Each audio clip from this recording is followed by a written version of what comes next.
What's up, everybody? Welcome to Ink Drink Think, episode 15, the final episode we are recording in 2020. It's been a year, and to celebrate everything, we're going to be getting into the holidays with probably the most holiday-themed comic there possibly has ever been, Batman: The Long Halloween, which, despite its title, does have a Christmas scene, so it counts as a holiday special for tonight.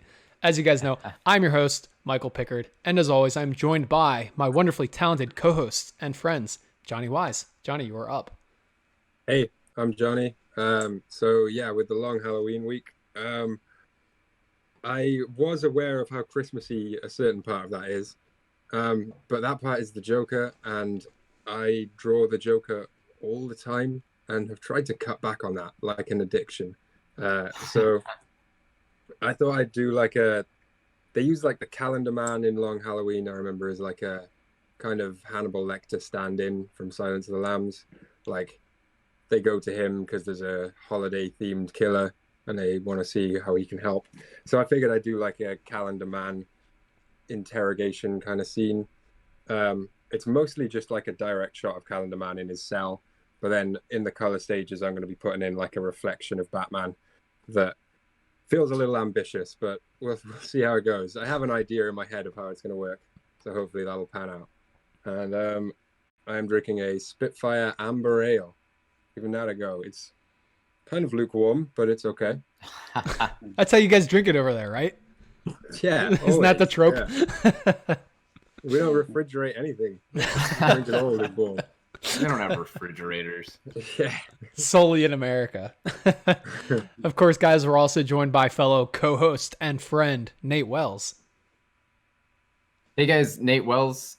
Tonight for the Long Halloween sort of book club episode, I'm doing the scene that Johnny referenced earlier, or Mike referenced, the Christmas Joker scene. It's a big one for me because I love the Grinch, and the Joker starts reciting a piece from Dr. Seuss' How the Grinch Stole Christmas, and that. So I thought for this one I would recreate a page from the Dr. Seuss book, but put in the Joker and Robin instead of the Grinch and Cindy Lou Who. I'm excited about it. It's equal parts fun and Christmassy and a little scary. So hopefully it comes out really well. But tonight I'm drinking my little holiday apple cider whiskey cocktail again because the Suicide Squad episode came out the other day, and I remembered that I made these and they were really tasty and treated me really well. So we're doing it again for this one. Merry Christmas, y'all. Perfect, man. Well, hopefully you don't get too trashed before the end of the episode. Or maybe you do. Great content. Oh, I'm trash already. Yeah, I'm hoping you do. Yeah, no. Yeah. And of course, fine, guys. Of course, guys, joining us as well, teacher Todd himself, Todd Blackwood. Hey, everybody. Hi. I am redoing, or whatever you want to call it, my homage to the trade paperback cover of The Long Halloween, which I really love. It's all... show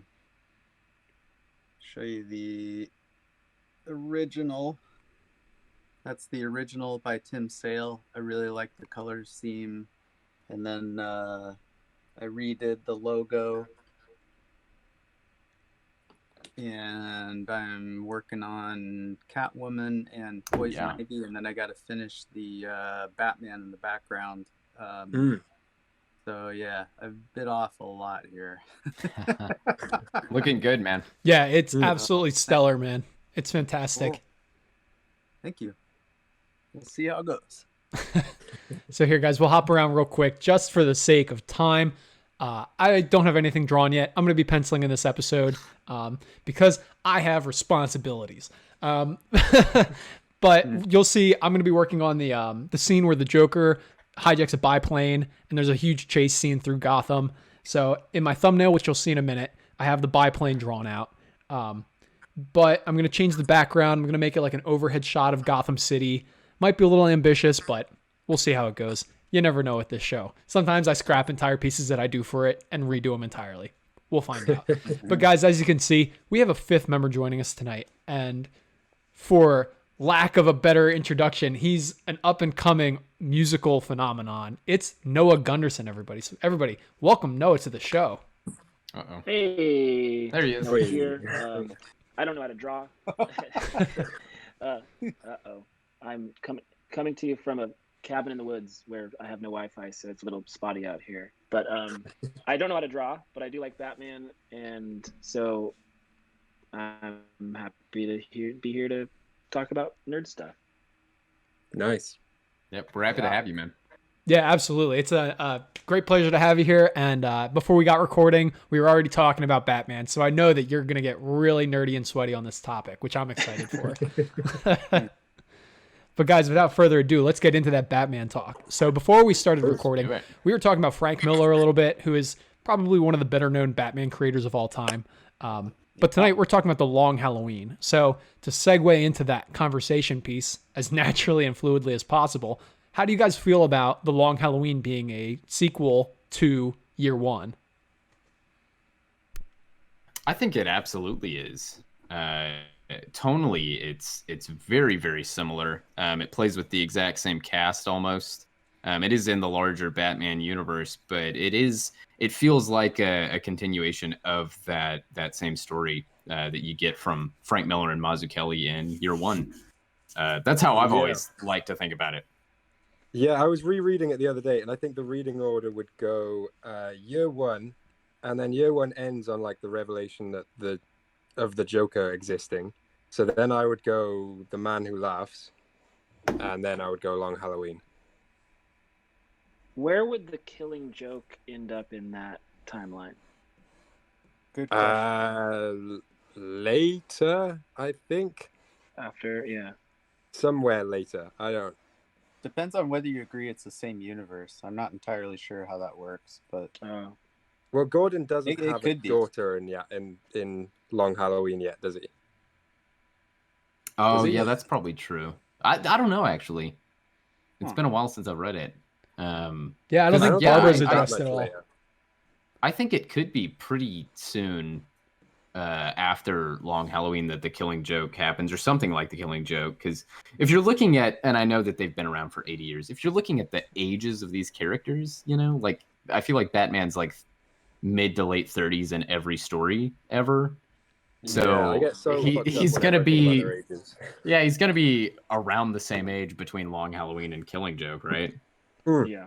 Well, actually, if I'm not mistaken, I think the Long Halloween is actually intended to take place within 13 months of Year One. Like, I think it's like, Oh, really? yeah, I think wow. it's meant to be interpreted as Bruce thinking that his war on crime is about to end. And then it just completely segueing from this era of crime lords into this age of supervillains. And him being like, Right. oh, I guess my shift isn't done yet. Oh man, I like that a lot actually. I did Yeah. not know that. Yeah, that's cool. Yeah. Did you Yeah, just I make felt- that up or what? No, I think that no, I will not take credit for that. I think it is canonical that it's supposed to be within that time frame. But Right. I think when you realize that or are informed of it, it does kind of highlight that you're like, oh, that kind of influences like Bruce in the story where he starts off being like my war on crime is almost fulfilled. Like I've almost honored my parents and their legacy. And then everything happens with Holiday and the villains unite and have a whole kebab together. He's like, I've beat up enough poor people at this point where I need to start like, beating Yeah. up crazy people. Yeah. Yeah, that's where I- the thrill's at now. And I then think yeah. I was doing some reading and like so Dark Victory was the next thing that Tim Sale and Jeff Loeb did after, because the Long Halloween was the first Pretty sure, one yeah. they did together, right? Yeah. Yeah. Because I've still not read Dark Victory. It's good. I don't know if I have. I think I have. I meant to brush up on more of my Batman before we talked, but I fucked up. It's all right. We never do our research. We all just go from memory. Yeah.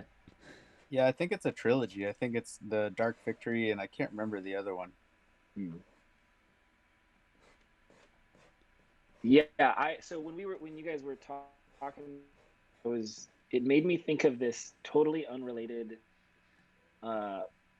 Batman I was just thinking about the Long Halloween, and for some reason that made me think of the Elmer Fudd Batman comic book. Did you guys ever read that? Yeah, it's That's great, my isn't it? favorite modern Batman comic is the Elmer It's Fudd so Batman good. book. What? It's so good. Why is it so good? How did this happen? How is that I'm the so best one? stoked that you like that one, man. Yeah. They're both owned by Warner Brothers. Is how it happened, I think. Yeah. Yeah, well, no, I just mean like who would have predicted? Like, my favorite Yeah. part of it is just like them writing in his lisp. Yeah, I yeah. love Oh, nice. It's And you so know, they good. make all the Looney Tunes characters like sketchy people that you could believe are in Gotham. yeah, Wow. And yeah, I love that. Like they're all just shitty That's people funny. that you're like, yeah, these are Gotham people. yeah, Wow. Yeah, That's it's like Elmer Fudd is like as a film noir detective. Oh my Were god. there multiple comics of that, or was it just a one-off? I think it was just a Uh, one-off. well, they did a There were bunch of multiple different Looney characters. Tunes DC crossovers, but Yeah. Right. Like, I most of think them there's a weren't good. Scapegoat, Green Lantern, stuff like that. I think Scooby Yeah. Doo is a bunch of them. Yeah, a lot of them weren't that good, I think. Hmm. And then Elmer Yeah, Fudd that was the really good one. Yeah. Well, where does that one fall in the chronological order of Year One and Long Halloween, Dark Victory? I think right after year one. That would make sense. Yeah, fuck it. Yeah, sure. One Yeah. of Batman's earliest do it. adventures. Elmer Fudd, year one. Guys, on the topic, Yeah. They should have. It would have been funny to have a crossover Killing Joke with just Elmer Fudd and Bugs Bunny. Oh, Oh yeah. man, yeah, Actually, that would've Yes. been really fun. Yes, yes. that would be so good. Oh my god. guys, on the topic of the Long Halloween, though, I'm kind of curious as to what you guys think about this. The reveal at the end of the story is, of course, classically that it's Falcone's son who has been the holiday killer. And then there's the double twist that it was the Dents originally, and they let Falcone take the blame for it. How do you guys feel about that reveal at the end of that story? Oh yeah. As a greater question, how do you guys feel the plot of that story holds up? Oh, it's great. Yeah, I don't know if it's been mentioned yet, but I am a late Tim Sale fan, so I've actually only just read it recently. So I had forgotten a little bit about the plot because it wasn't that recent, but I thought the plot was great because I don't know. I mean, have we all read Hush? Yeah. So I like Hush a little bit, but unlike with Hush, I actually the whole time didn't know who the killer was going to be, because it's not just written there in front of you. It's like in Hush, it's just clearly the new Doctor who's come in, who's not been a character Yes. before. With Long Halloween, I really liked that. Like I'd said to you guys that I was reading it, and I kept saying, "Don't tell me who the killer is," because I genuinely don't fucking know. So that was what I liked about it. Yeah, that's interesting Yeah, you and the- mention that, because I feel like that was a similar experience for me, where like I also read it pretty early on, like in my kind of dive into the Batman comic books, and like it's a really fun story. Like there's so much like heaviness in year one and in the Killing Joke and all these things, but it's like it's a nice balance of like the kind of dark Batman with some humor and like a general sense of intrigue where I really didn't know what was going to happen. And then of course there's that for sure. amazing spread at the end with like Joker and Poison Ivy and Catwoman and Scarecrow. Yeah, that's so good. I love that. Yeah, and that's a cool thing about the book too, is that it is fun.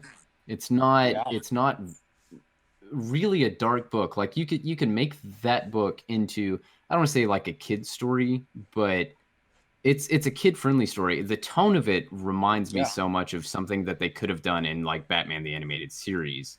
Like it feels very much like those characters are the same versions that you get in the cartoon, which are sort of like the perfect amalgamation of every version of those characters and like an ideal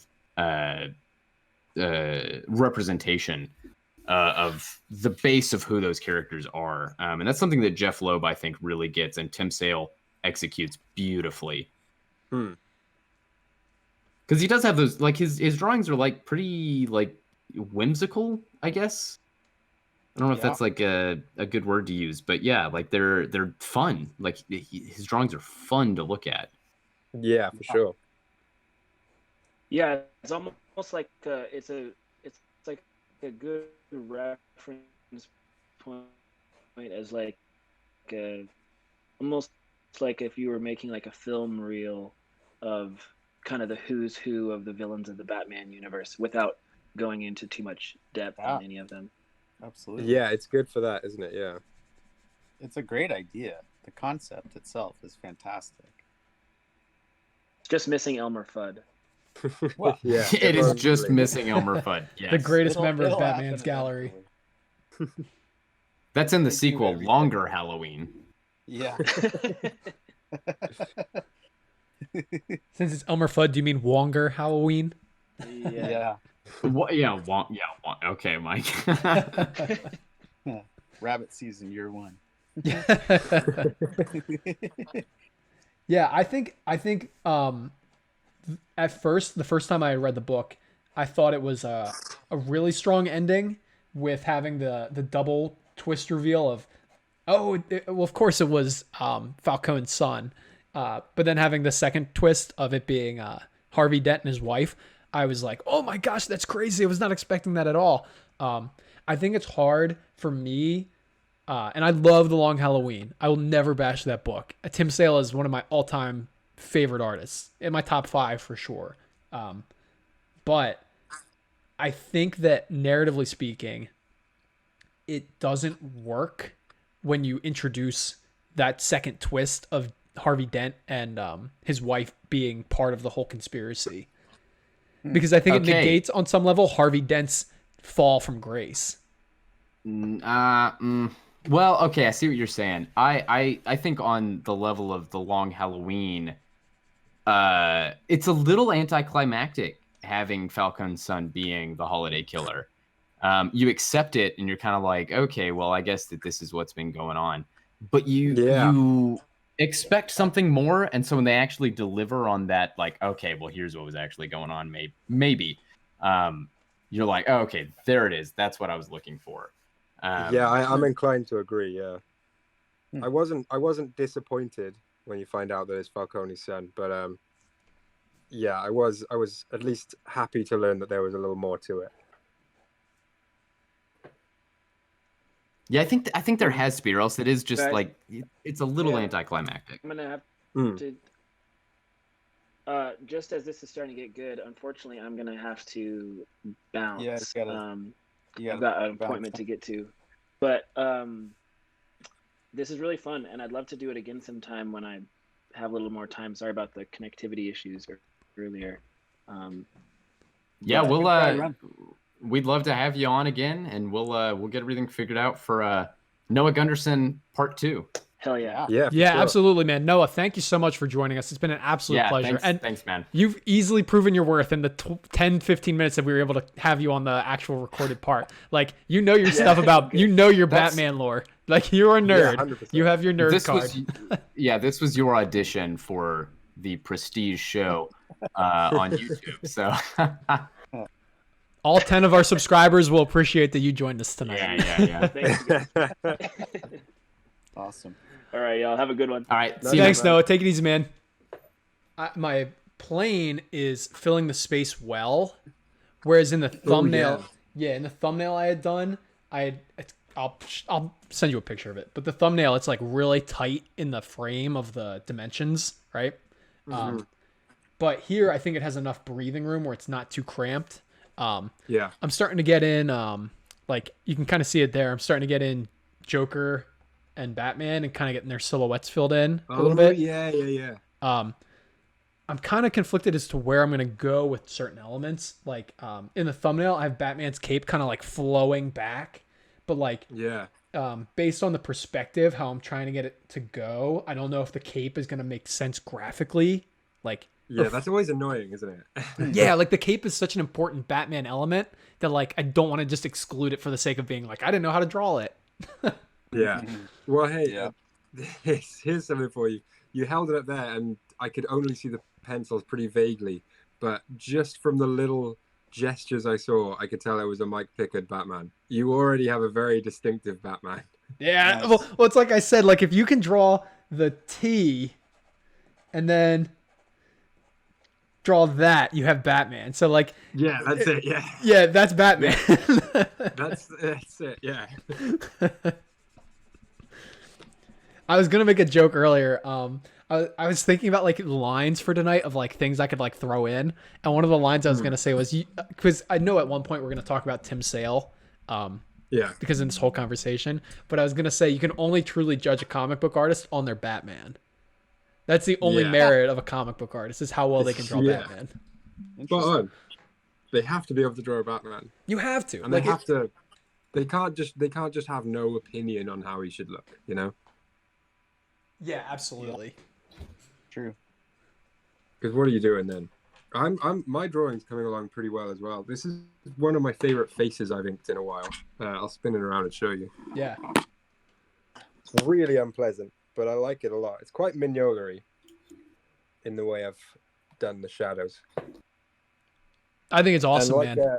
like Mike, Wow. you were spot on. It's very Michael Myers mask.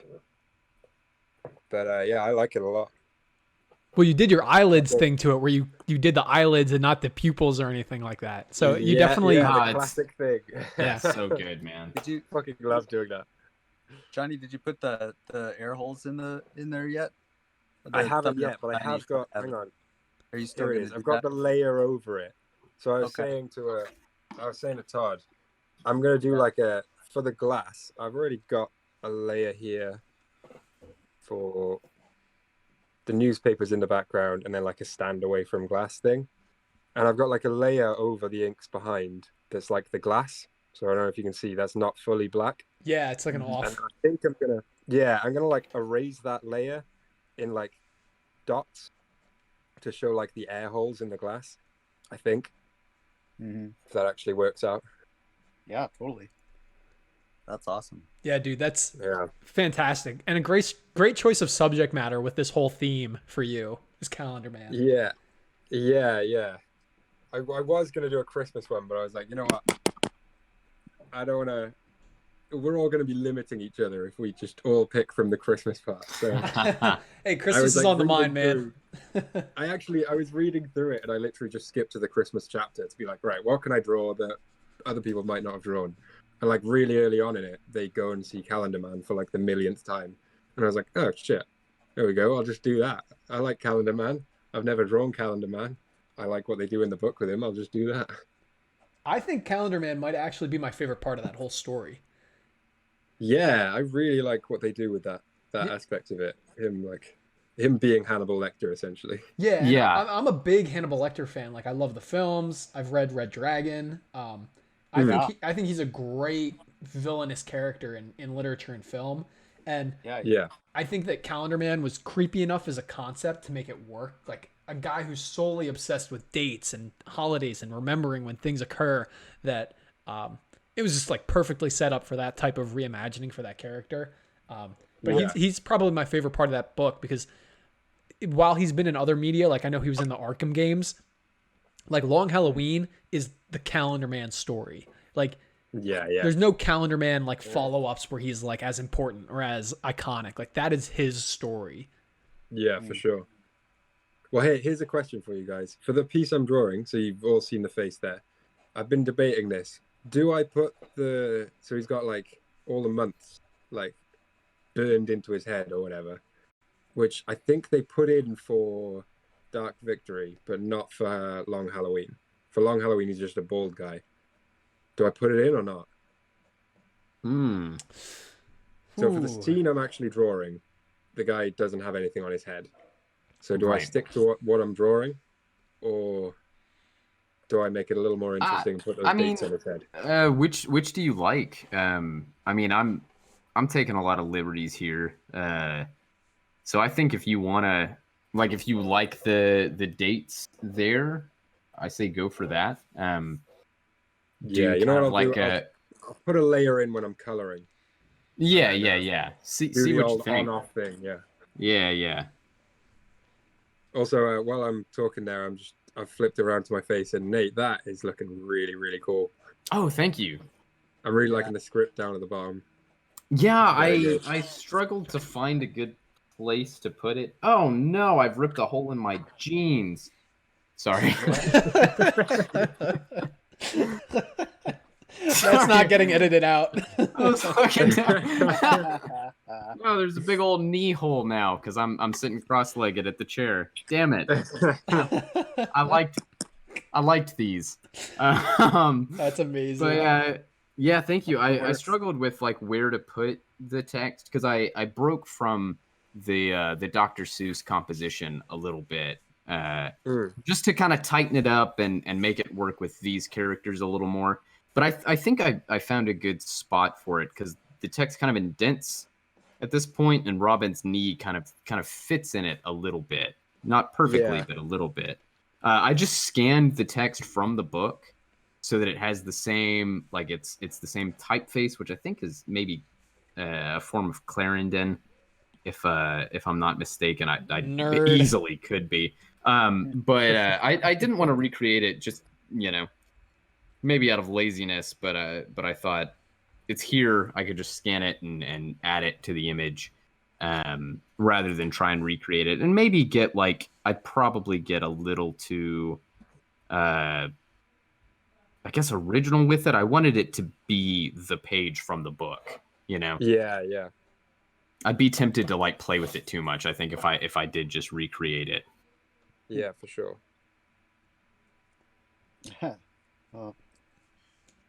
Yeah, on that subject, Tim Sale's Joker has to be one of my favorite Jokers. And that's not even just from the consideration of how much I love Tim Sale's art, him being like a huge influence on my own work, but his Joker is just incredible. So animated, so lively. Yeah. Those teeth. Right. The teeth were what I had a problem with when I didn't like Tim Sale originally. Yeah. Because there was something about it that I don't know.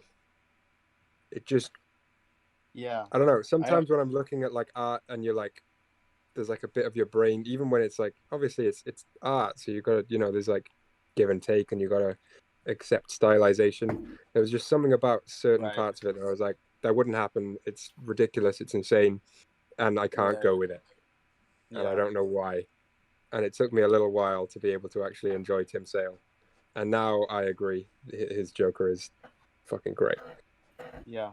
Yeah, I did kind of a take on the teeth for this one. I drew a version of my Joker that I kind of draw usually, the perfect version in my head of the Joker, but I kind of made him as silly as it sounds, as an actor, try to do the Tim Sale super tall teeth thing.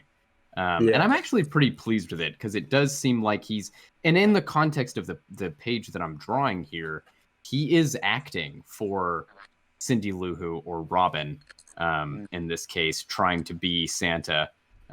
Robin's definitely going to get fired for not recognizing that this is the Joker. And a Santa hat, but I thought it would be fun if he kind of really hammed it up right here. Yeah, that's good. Yeah, Robin's fired, dude. Yeah, for my Joker drawing, I had to look at that Joker and be like, am I gonna try to emulate that directly? Yeah, it always just comes down to the teeth, right? Yeah. What do I do about the teeth? I mean, if Alex Ross were to try to do that, he'd either have to paint it directly or he'd draw something realistic that would insinuate that, but not. I don't know where I'm going with that one, but you know what I mean. I was worried about ripping Tim Sale off, or being, you know, accused of ripping Tim Sale off by drawing his Joker. Not that anyone would do that on the show, because we're doing a long Halloween episode. Not that anyone would be like, oh wow, how dare you draw Tim Sale's Joker? This is a Tim Sale tribute as much as anything. But yeah, I always like with drawings like this, I like to kind of play around in the sandbox of what another artist has done and see kind of what my take on those characters would look like. Yeah, for sure. And so this was a perfect opportunity to do that with a character that I think we all love drawing. Right. Yeah, when I was considering drawing the Joker for it, I was wondering what I was going to do about the teeth, and I don't know if you've seen Raphael Grandpa's Batman Black and White story, but he has a really weird, like, I mean, it ends up being Alfred dressed as the Joker in the story, but that Joker is like, he's got the teeth, he's got the big smile with the teeth like painted onto his face. Yeah, so yeah. it's not just the red painted on. And I was like wondering about doing something like that before I just came across the scene with Calendar Man and was just so desperate to do that instead. I don't know how that would work though with Tim Sale's Batman. Yeah, it is so outlandish, and he is kind of the most extreme character in a book of extreme looking characters. I mean, Batman is fucking shredded in this book. Yeah. I do kind of appreciate the more subdued Tim Sale anatomy that you get in sort of his later work, and certainly in Superman for All Seasons. But I love that Batman is just fucking huge. Yeah. Just hulking and shredded through his shirt and pants. Like every bit of anatomy is there in the most outlandish way. Like it's such a ridiculous take. Like he's got like the Dragon Ball Z anatomy, you know, where totally. Where it's just huge, like, and I love it. I love it so much. And I don't know that he's done that for really any other character. Even like his Hulk seems a little bit more subdued than his Batman. His Daredevil is pretty Batman-esque. He draws Daredevil in a very similar physique. Does he? Yeah, maybe a little less imposing. He might be a little bit leaner, but still, you can see like every inch of anatomy on that figure. See, I was going to say, not to shit on Tim Sale. I never want to do that again, but I don't really agree with that for Daredevil. I don't know why, but Daredevil shouldn't be the same build as Batman. If you're gonna, I mean, I don't draw a really massive Batman, but if you're going to, I don't think Daredevil should be the same. Sure, I agree with that. And it's always interesting to me when Tim Sale kind of pulls that out. Like I said, Superman for All Seasons is one of my favorite visual takes on Superman because he's just a big old farm boy. Right. And he is like, he's huge, and like his figure, like he's very imposing and huge, but there is not an ounce of muscle tone drawn in those drawings. Right. Yeah. He's a big bubble boy. He's just a big old boy. And he got away from that when he drew Superman later on. But it is interesting that sometimes he picks and chooses, and I think that's respectable. Like depending on what maybe the book calls for, he pulls that stuff out. Yeah, for sure. Yeah. All right, I'll be right back. I'm gonna grab a drink. Yeah, absolutely. On the topic of Tim Sale, one of the things that I really admire about his work, just to gush on the man for a minute, because honestly, I don't remember how young I was, but I remember when I was definitely getting into comics originally, I was not a fan of his work.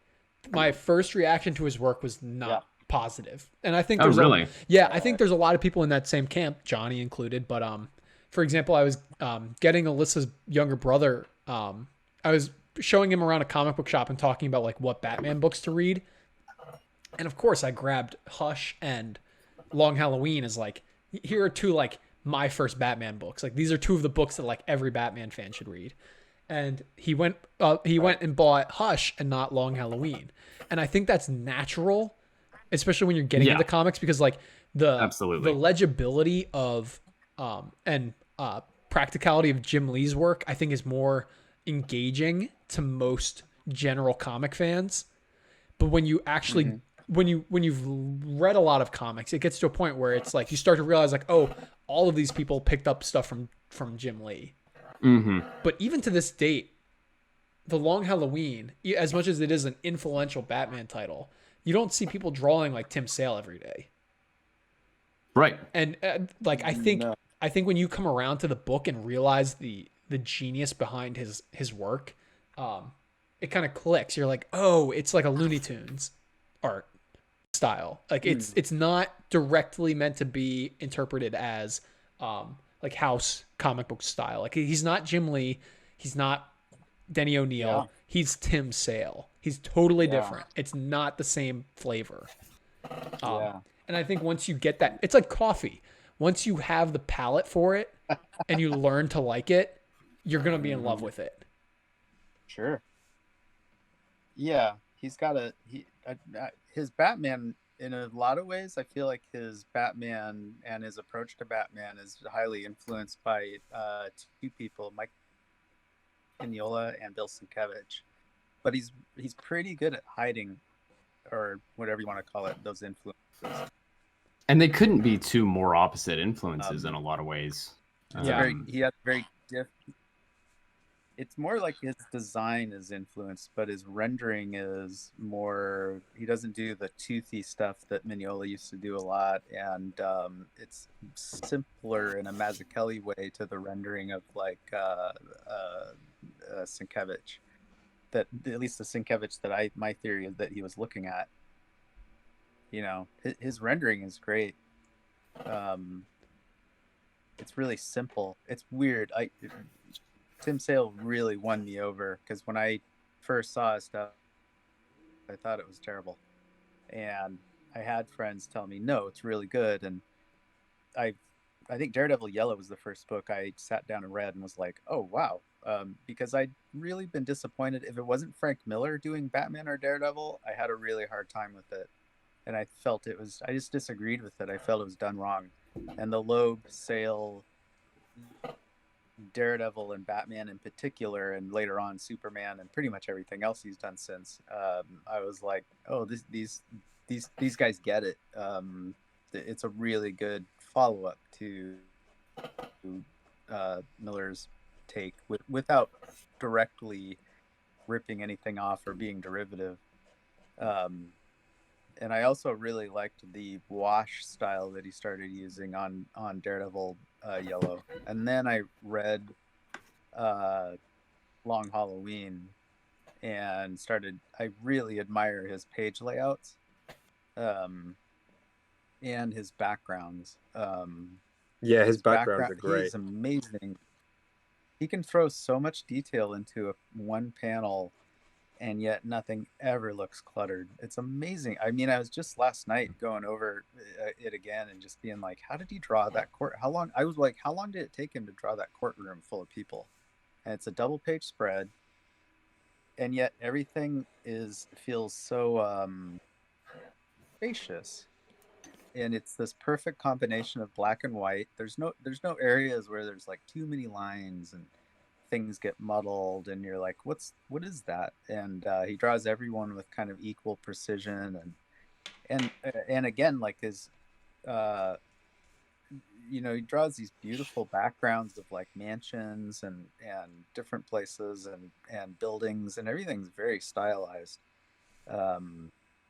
His anatomy drives me a little crazy sometimes, but I got over it real fast once I realized see, that was it for me. That was the problem for me. Is that I look at like people before anything else on a picture, on an artist, and there was just something about some of his anatomy and some of the way he drew faces. Faces are like a big deal breaker for me, and it took me a while to get used to the way he draws faces. I think it was not that it's not bad. It just took me a while to get used to it. Well, I think it's great now. I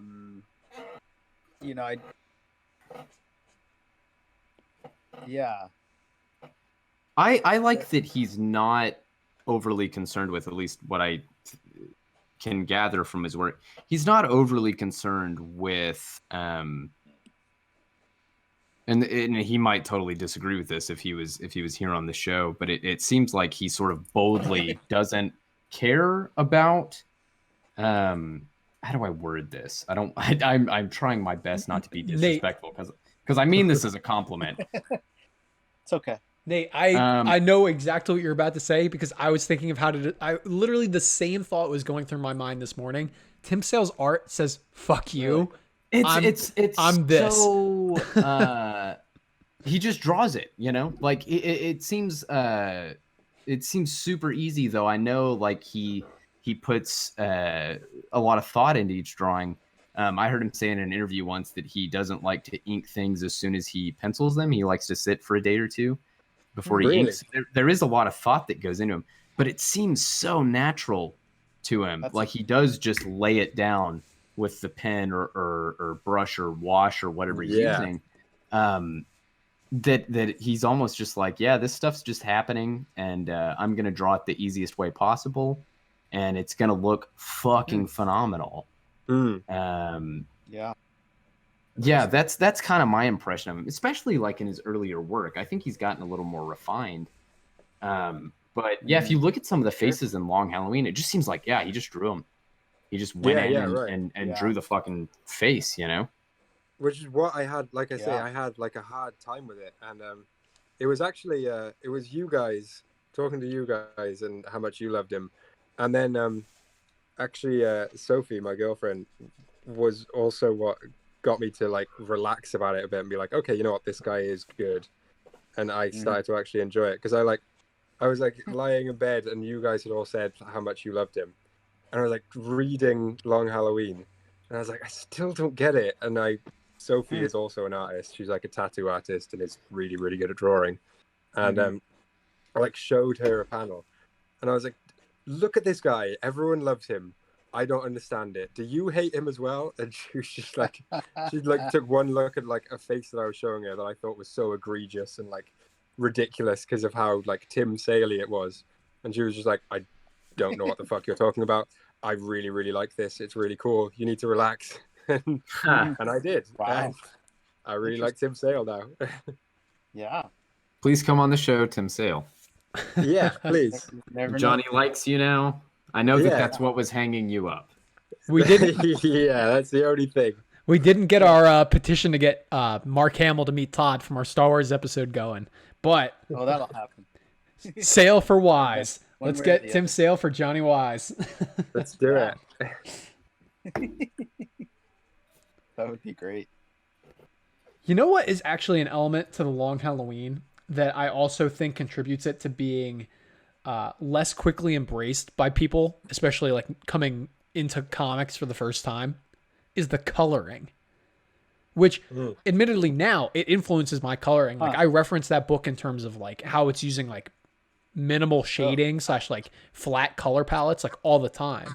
But I think its muddied palette is so off-putting to people who are going into comics thinking like, I'm about to see this like really bright, bombastic, poppy adventure occur.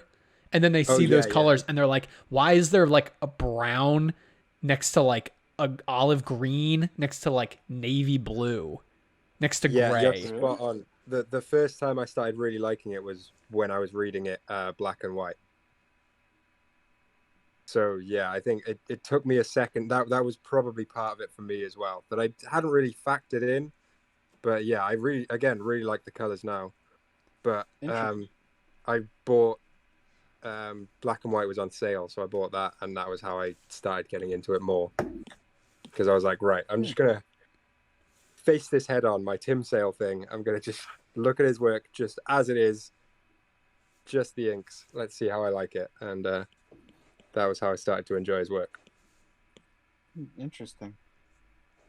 Well, I mean, he's one of the best, I think, black and white artists working for the past 30 years or whatever. I think his stuff benefits really well from being portrayed in black and white.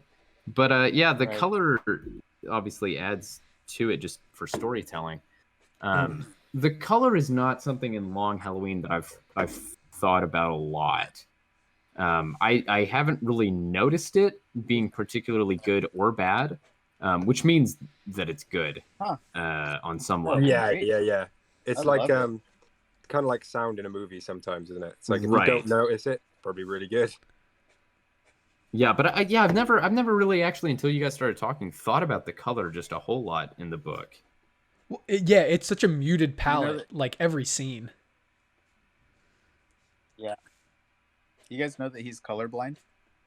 Really? Tim Sale is. Yeah, he's colorblind. So I don't. It's hard to say how much he had to do with that coloring, or whether he just knows to trust people like Lee. Who colored that? I know it wasn't Dave. Dave came later. here. Let's Is see. it Lee? It's not Lee Lowridge, is it? I think it might be. Gregory Wright colors. Would not have guessed that. Huh. My second guess was Mark Chiarello. Yeah, I don't know. Gregory Wright. Does Mark Chiarello? I need to brush up on my color artists. Those are two good ones. Those are good ones. Yeah.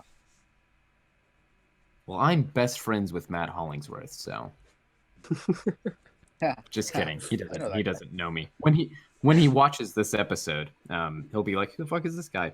Because he watches the show. Yeah, of course. Well, as I said to you guys off air, I don't know Roughly. anybody in the comic sphere. I don't know anybody famous. I don't know any of the big names personally. Well, personally, I'm from Wales, so I obviously don't personally know anyone. yeah. Matt Hollingsworth used to be a Portland guy. I've hung out with him a bunch. Oh, for real? I haven't seen him in years. I think he went Hollywood for a while or something, but I've seen his name on credits lately. But yeah, I haven't seen him in ages. I went Hollywood a little while ago, so it's weird that I don't know. I hate you.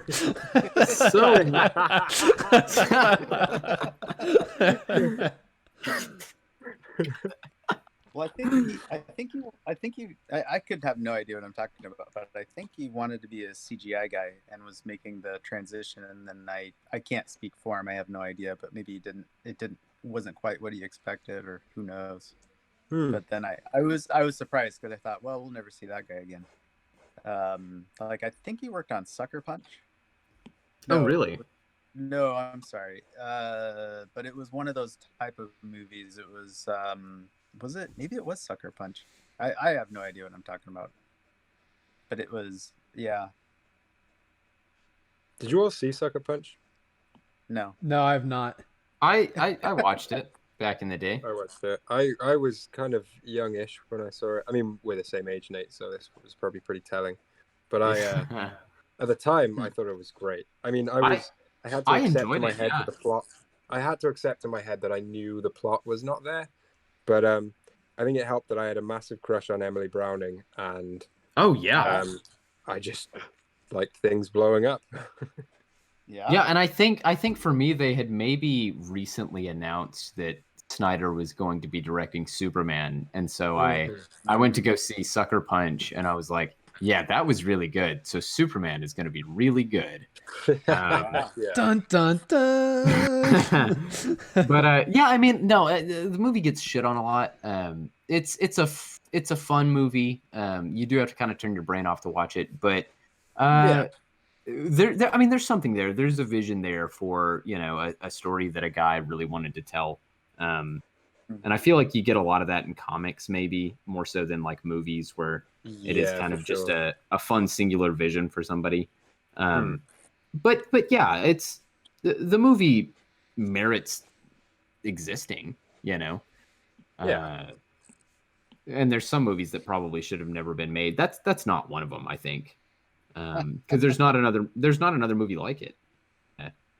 It's yeah, he's such a unique director. Not to go on too much of a tangent here, but yeah, that's kind of like the Snyderiest Zack Snyder movie. Oh yeah, for sure. Yeah, and not to defend him in any way, because I really don't believe that. I'm not a huge fan of his work, but in the note that you guys touched upon about like singular vision and storytelling, I feel like comics, in terms of visual storytelling, because of course a novel traditionally is just like the author's vision for the story. Comics is the one visual medium where it can almost truly be like one person's vision or like as few people as possible. But Zack Snyder's films are Zack Snyder films, no matter what. Mm-hmm. Oh yeah, 100%. That's to his credit. Like he's making films that are like uniquely his own. So like, good for him. Yeah, absolutely. Yeah, I've not seen 300. I've only seen Superman and the DC stuff, and it's not my thing. Yeah, but 300's good. Is it? That's awesome. I actually still haven't seen 300. That movie holds a special place in my heart. It is so Zack Snyder-y. There's so much slow motion and just abs and just people getting just messed up and kicked in slow motion. It is such like it's the most masculine movie you could ever watch ever. Ever. But man, it is such a fun watch. And there is some very unique visual storytelling in that movie. Yeah, I have heard that. Mm-hmm. Yeah, right place in the right time. It's probably I'll definitely, like, anytime like I'm just flipping channels, I see that one on, I'll watch it for a few minutes just because any point in that movie is so fucking cool. Like that's what it is. It is the coolest movie ever made. Every frame of that movie is just as cool as it could be. It's the question for that movie is, can we make the most badass movie ever? They made 300, and maybe the answer is yes. Well, it's funny. I honestly think this is so relevant to the conversation of Tim Sale, because like to the same point, his style is so unique, and of course, like there are criticisms to be had about any person's work, whether they're in film or comics for that matter. But it's kind of like I said before, like you see a lot of people who are like, oh, you draw exactly like Frank Wiley. We know where your influence comes from. You draw a lot like Jim Lee. We know where your influences come from. But Tim Sale is so unique. Like there might be people out there who are trying to capture that same feel, but like nobody's Tim Sale. Like his work is uniquely his own vision for it. Sure. And I think there's a necessary place for that in storytelling. And I don't know of anybody working professionally that is directly aping his look. No, I've not seen it. Some of the other artists you just listed, I can think of people who I've seen who are getting work doing a tribute act to that artist, whoever they're. Yeah, thinking about it, actually, that might be another aspect as to why it took me a while to warm to him. Because I had just I'd not seen that before. Like there's no one else like it. Yeah, it's so different. It's so different than anybody else. And oddly enough, like the Long Halloween is one of the most popular Batman comics of all time. Like it's not like it was like like one of my favorite comic artists. I've talked about him 100 times. Tony Sammons. He did like one or two issues of Batman in anthology series and did like one Batman Black and White. That's it. But Tim Sale has one of the highest selling Batman graphic novels of all time under his belt. Yeah. And he's that unique of a character, visually speaking. Yeah.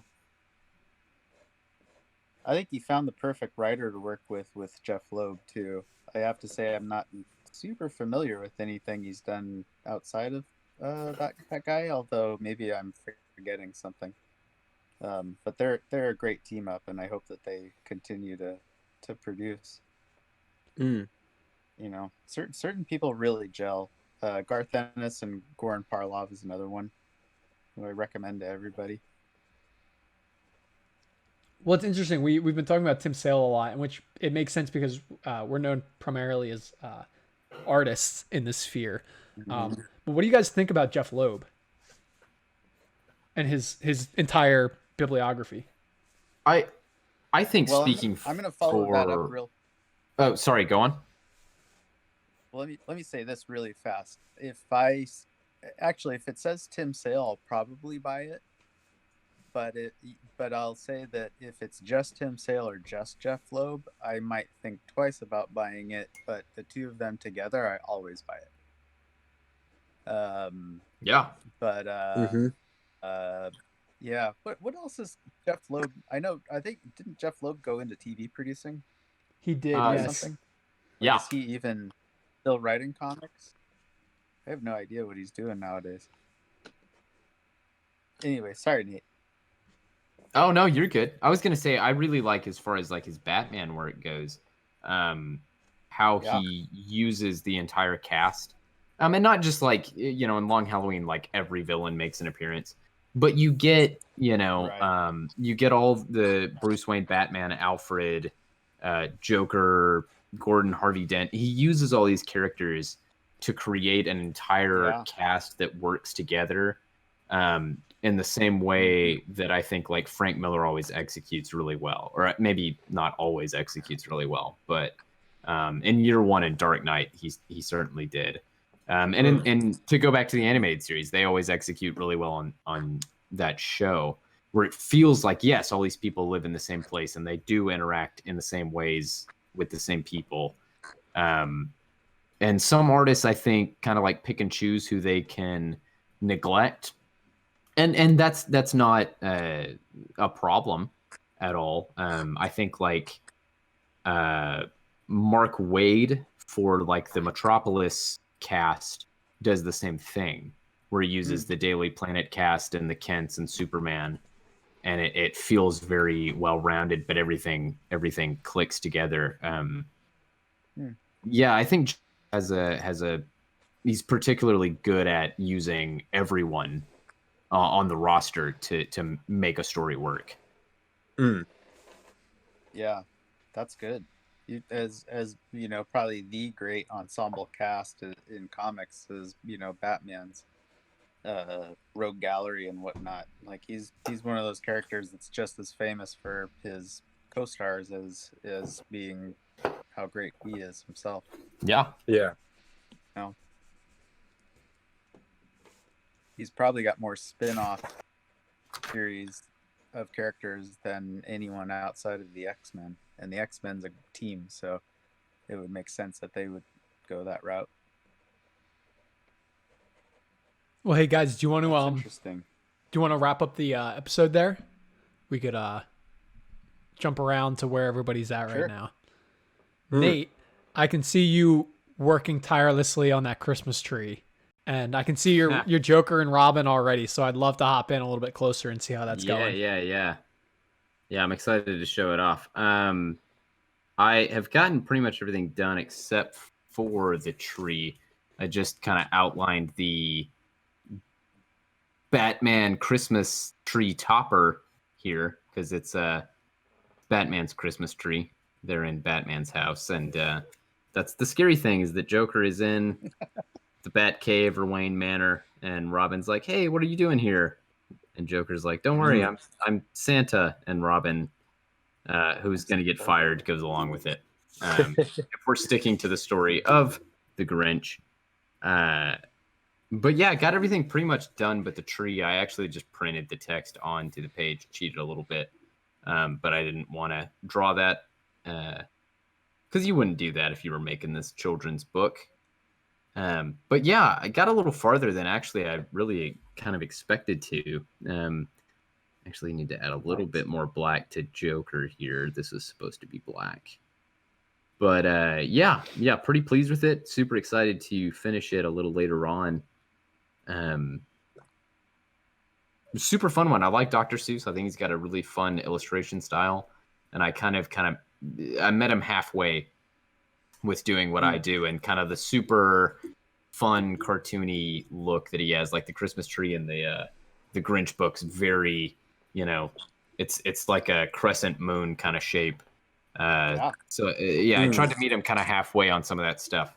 Not that Dr. Seuss cares what I do with his art, but well, yeah, I had a lot of fun with this one, like a lot of fun, as you should with Dr. Seuss. Yeah. Oh yeah. Dr. Yeah, no, Seuss it's and looking Batman, fucking dude. great. Like, oh, thank you. Yeah. Yeah, Dr. Seuss and Batman is always going to be fun. Yeah. Yeah. Yeah, I was Absolutely. so excited when you said that was what you were going to do. Yeah, I tried to hunt down a copy of the book so that I could actually look at all the pages, and I just wanted it for my library because I like Dr. Seuss. Grinch is one of my favorite Oh, like Christmas movies, books, songs. yes. Love the Mhm. Grinch. The Tyler the Creator Grinch theme from the animated movie, which was okay, but the Tyler the Creator theme is just great. I just heard it the other day. Soph brought it up. She was just listening to music and she was like, shit, did you guys know that Tyler the Creator did the Grinch? Yeah, it's great. It's fucking Yeah, I didn't great. know that. Yeah. That's Listen fun. to it a lot today. Yeah, Johnny, I that's bet. funny. My sister literally did the same thing 2 days ago prior to this recording. Was like, "Have you heard this?" And I was Right. like, "No." And then she showed it to me. I was like, "Oh, it's pretty good." Yeah. Yeah, I had no Yeah. idea. I saw that movie in theaters in like a packed crowd, and there was a bunch of kids there watching it. Of course, it's a kids movie, and Mhm. they were all great. All of the kids loved the movie. That's the best. All of their parents were awful, and I hate all of them to this day. Oh man, yeah. Why? Yeah, they were all just like chatting the whole time, and I was like, guys, I'm trying to watch The Grinch Uh, Steal Christmas. I fucking hate that, man. My Yeah. friend Don't my you guys friend want went to to know a what's movie. happened? Yeah. Yeah. My friend went to a movie and there were people just chatting the whole way through. And they were like right behind him, so they like turned around and they were like, could you like what the fuck? Like they just turned around to tap him and I think they just said what the fuck. And the people talking like looked Wow. at them like they didn't understand what was happening and just went, we're just talking. Yeah, in the packed movie theater. Like fucking just- yeah. Oh, That's just- the problem, wow. you dickhead. Just having a conversation, man. Yeah. That's one of my pet peeves. But Yeah. I was very Oh, grinchy yeah. watching that movie. I went and I was like, we're gonna watch this fun movie, and it's Christmas and it's great. And then everyone was talking and on their phone, and I was like, well, I'm gonna steal Christmas from you guys. I'm gonna break into your home and steal Christmas. Yeah. Well, Nate, your Joker piece is turning out fantastic, and Oh, thank it's very Christmas to me. And of course, you're referencing the Grinch and the Santa hat and the tree, of course. But something about it just feels intrinsically very Christmassy. So Mhm. I'm in love with this one. Yeah, it's just, Yeah. like Joker starts reciting from the Grinch in the Long Halloween, and I was like, I can't let that go. Like that's too fun. That's two things that I love. The Joker and the Yeah. Grinch, and it's Christmas, so I gotta do it. I gotta do it. Yeah, absolutely, man. Well, hey, I am so excited for people to check this out when it's finally finished, when it goes up on the official Ink Drink Think Instagram, as well as your own Instagram. But until then, guys, we're going to move on. We're going to check out Todd's cover recreation of the Long Halloween. Yeah. Mm. Yeah, excited. So right now I'm working on Batman for the background, which is interesting. Unlike my usual style where I work in full color, I picked a palette that is all just these 4 colors. Cool. Yeah. And yeah, there's a Mike Mignola sketchbook called From the Vault, and he did these monocolor schemes for each one. And I always thought the design of those was really simple. It's like a thing he sells at conventions. It's like a, not Nash can, but it kind of looks like that. And so I literally punched that into my Procreate and just cloned the 1, 2, 3, 4, 5 colors, including black and white, and thought, well, let's try something really limited with this, which was my way of, the cover itself is really simple, but so there it is. And I just finished Catwoman, sort of. I'm not really, I keep having to leave and come back because I'm not quite sure what I'm going to do with some of these characters, and I'll give you a better look of what I did with her, some of the individual things. You might notice Oh yeah. that her tail is a question mark. Oh, dude. I got the Riddler in there. Yeah. And I'll show you some of the individual stuff. There's a pumpkin that I did. Yeah, I The saw problem, that in the full cover. Very cool. Yeah. the problem is there's lots of details in these, and then they just get totally lost when I throw them all together. Hmm. Let's see. There's Commissioner Gordon, and Oh, that's That's so Sin City with that high yeah, contrast black and white. That's yeah, awesome. yeah. And but again, like I spent a lot of time on that drawing, and he's way over here in the corner, next to the Joker and Two-Face. Two-Face was interesting. I've never drawn Two-Face before officially, shall we say. Hmm.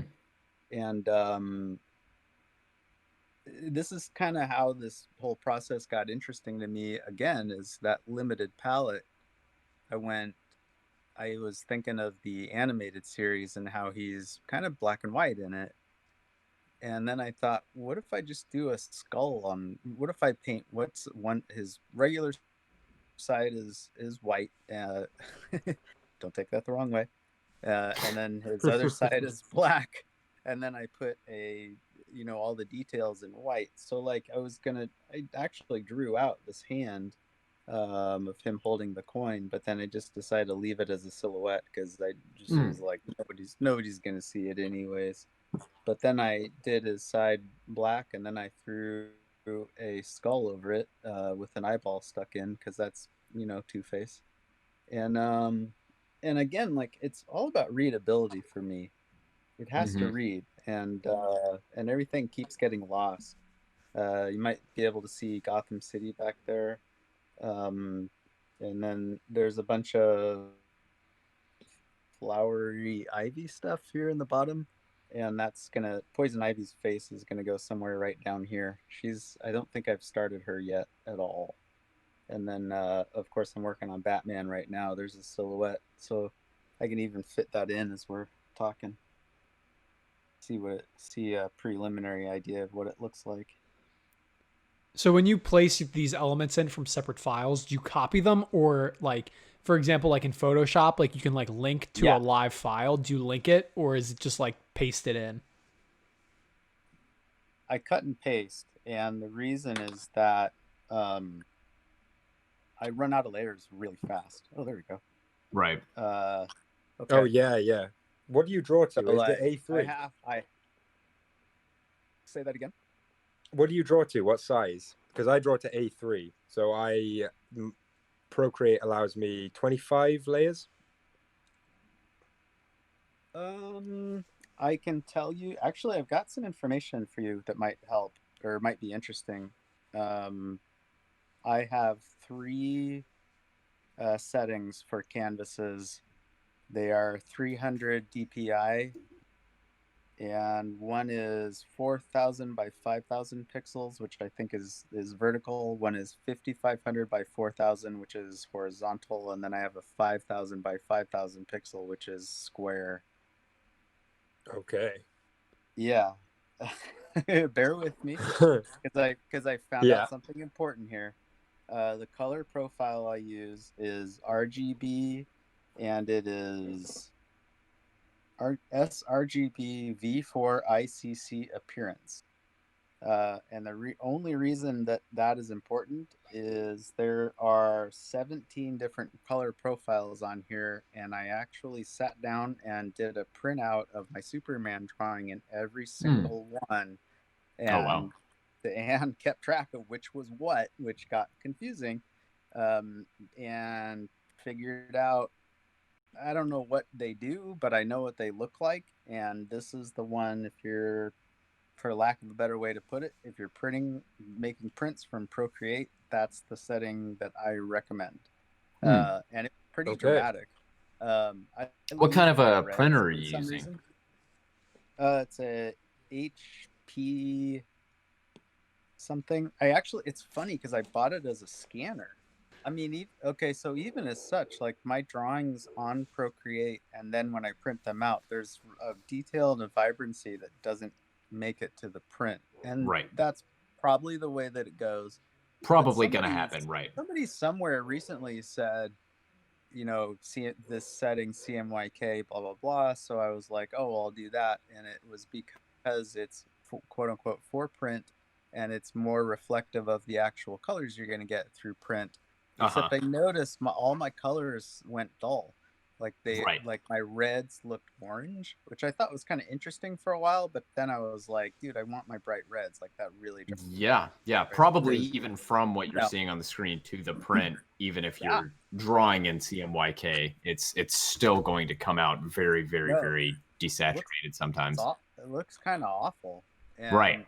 That was one of the reasons I sat down. I was like, okay, I got to sit down and figure out these color profiles because, for what it's worth, every color printed perfect, super dark, super to the point where like a friend of mine said that it looked velvety. That's about as good of a compliment as I could possibly ask for. Absolutely. For a print. But I'll have to get back to you on the reds because for some reason I can't get the reds to turn out. Maybe I can figure out that setting on my printer and that'll help. I don't know. Yeah, printing is just fucking hard. Like printing is crazy hard. Yeah. I was having such bad experiences with printing there for a minute that I was like, maybe I'm gonna go to a print shop and just have these made up. Right. But then I was like, nah, I'll just make sure I exhaust everything. For one thing, I'm always ordering ink and paper, and it costs a lot of money. And so, I would have that stuff just sitting around otherwise if I take it to a print shop. So I thought, I'll at least use it up. Anyways, that was a tangent. I had to get it out of my system.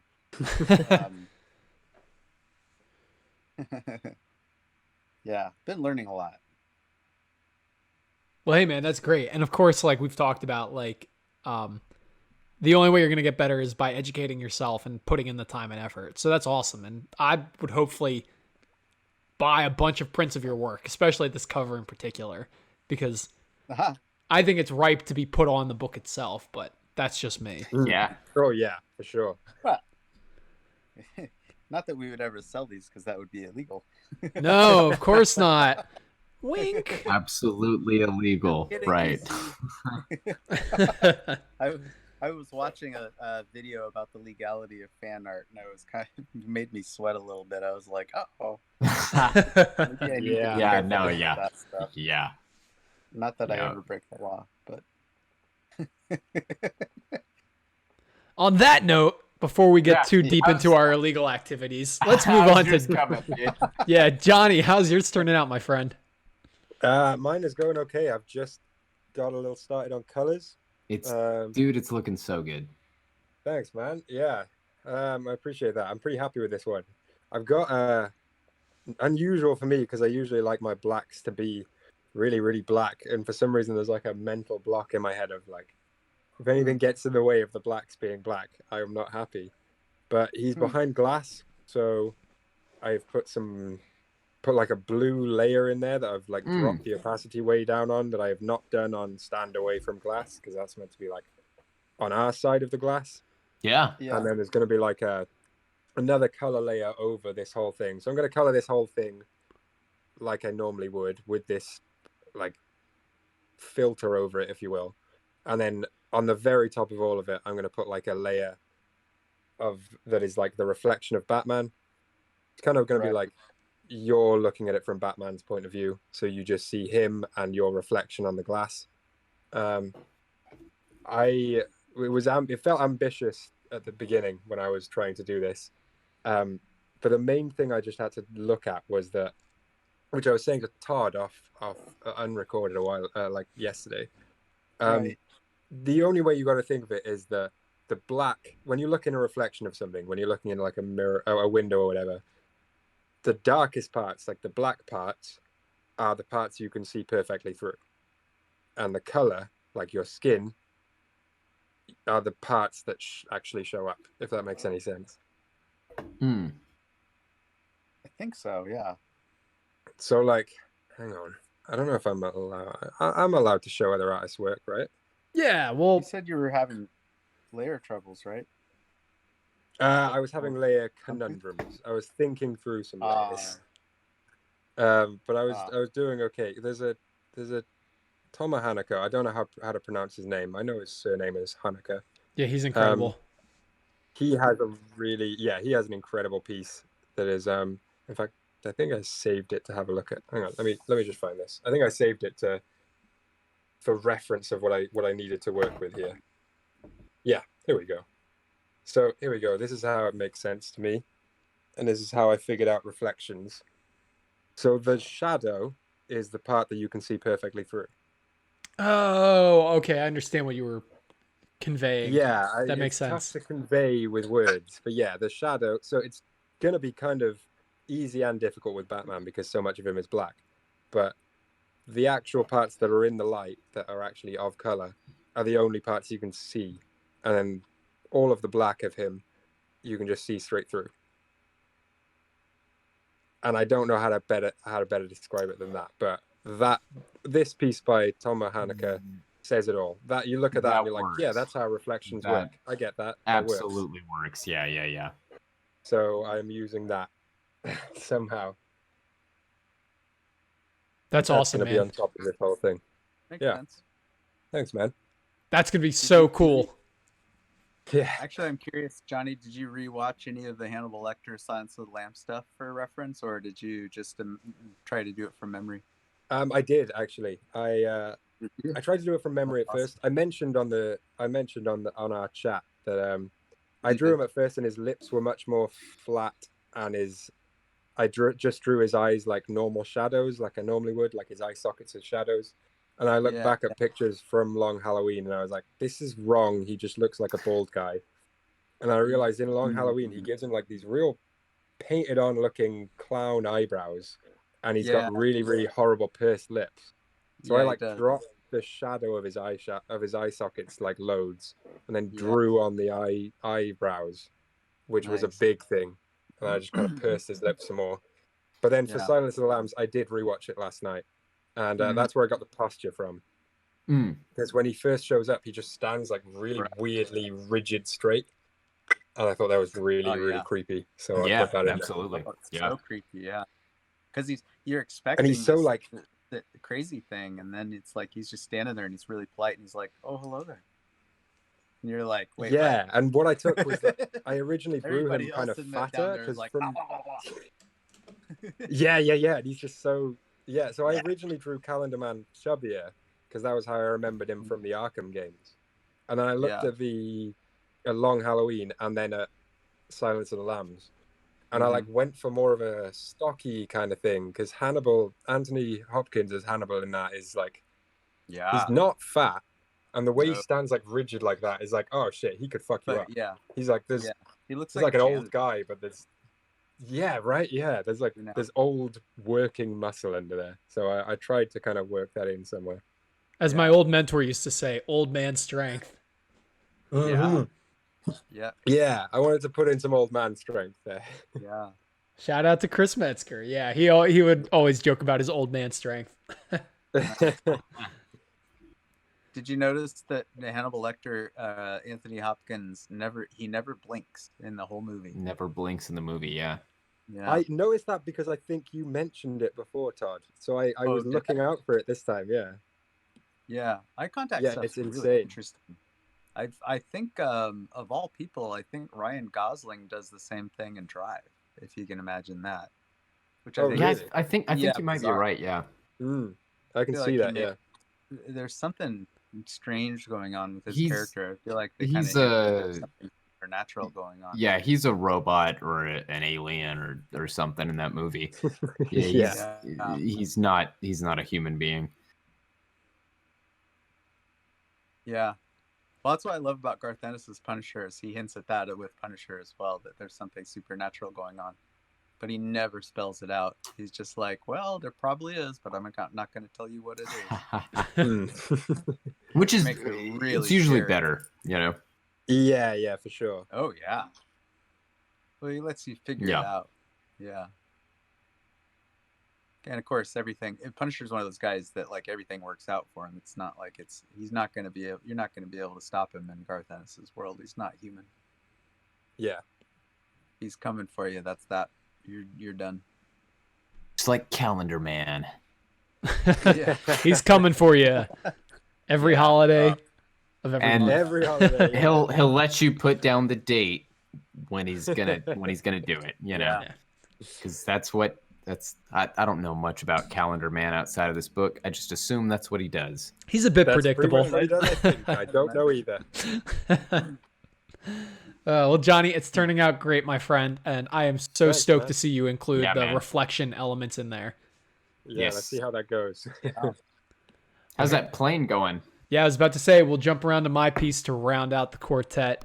I'm actually going to pick up my phone off the stand so I can get a little bit closer. So excuse this momentary fuzziness as I move my camera in. So here's a closer look at my Batman piece. I actually included an element I had done on a Lord of the Rings piece earlier this year where I had done a cutout panel with a speech bubble. And so Good. I did that with the Joker here, and I'm going to put in Merry Christmas, Gotham in this little word bubble. And I'm Oh, debating whether to put some like hand-done type in the background of the ha-ha-has, similar to what I did with the Constantine piece earlier in 2020. But sorry for the shaky cam, everybody. Let me try to hold this I've been up. trying to figure out what that face was like this whole time. Oh, up in the corner? Like, Yeah. I see the plane and I see the buildings and I think I see a face. What is that face? I thought you were doing like a Joel Schumacher. There's like all these statues in Gotham. Yeah, no, that's not my like the take on Gotham at all. skyline. But yeah, so I'll get a little bit closer here just to get some detail in. So like Johnny said, yeah, there's my Batman. I debated putting in more pointy ears, like long ones like Tim Sale's, but I think I'm going to keep them short. And I'm going to keep my interpretation of Joker, like my version's costume, intact for the Joker. I actually have him throwing the helmet that he wears, the flight helmet from the book. It has this like weird like scarf-like feather on the top. So that's falling down in the background. There's some doves flying down here off the building edge just to have some kind of graphic element included throughout. But yeah, overall, I think it's going to be a really fun one to ink when I have the time for it. There's a lot of detail in there with the buildings and the figure work. And of course, I've never drawn a biplane before. So that will be interesting to see how that turns out when the piece is finished. So guys, that just about wraps up the video. Thank you guys so much for tuning into episode 15 of Ink Drink Think. Guys, don't forget, at the beginning of the episode, we had a special guest who had to leave early. That was none other than Noah Gundersen. Noah is an absolute phenomenal musical talent, folk, alternative type singer. Yeah, he's incredible. Oh, he's the best. Oh, yeah. Yeah, guys, please make sure you check out the links in the description below. We're going to have Noah's YouTube linked, his Instagram linked, anywhere you can find him, his website, finding out what he's going to be doing next in 2021. He's an absolute talent, and you should I implore you, I should say, to check out everything he's doing because he's Do your absolutely ears talented. a favor, folks. He's great. Yeah, absolutely. But of course, guys, in that description, you can also find the links to our various Instagram pages, as well as the official Ink Drink Think Instagram, where you can check out all of these finalized pieces when they are done. Maybe we'll have them up in time for Christmas. We'll find out. You'll know by the time this episode goes up. And of course, guys, maybe we'll see. Of course, guys, check out the comments below. Let us know which of the issues of The Long Halloween is your favorite. Mine in particular is the Christmas one. No brainer. Duh. But there are some absolutely standout issues in that story. So let us know below which one is your favorite.